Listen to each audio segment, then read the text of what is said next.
कि तू को कांवरिया लेके तू को कांवरिया लेके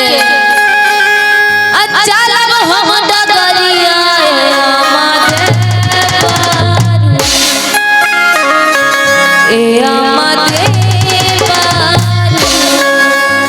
और देखिए ये जो भजन है एक सास और एक बहू के बीच एक बात होता है कि देवघर जाने का। तो उनकी सास कहती है कि कैसे जाओगी इतना दूर और कमर लेके। तो उसकी बहू कहती है कि माँ जी हमारे साथ देवर जी है ना, वो भी चलेंगे हमारे साथ। और बहुत ही प्यारा सा भाव है, कहते हैं कि तू तो कांवरिया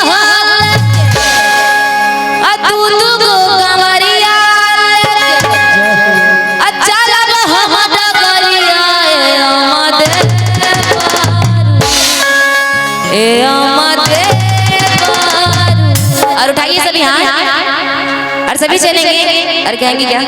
ए अमद बरू उठाई मोटरी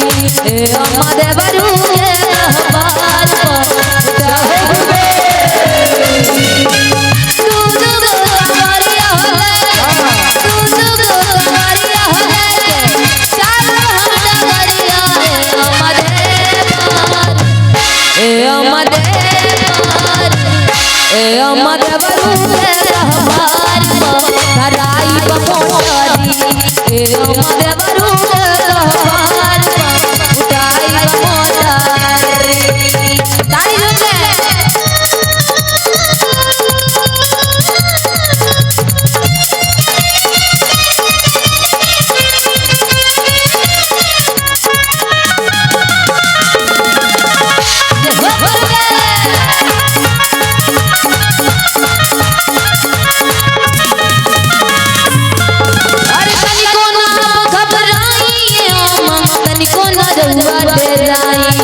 हो जाए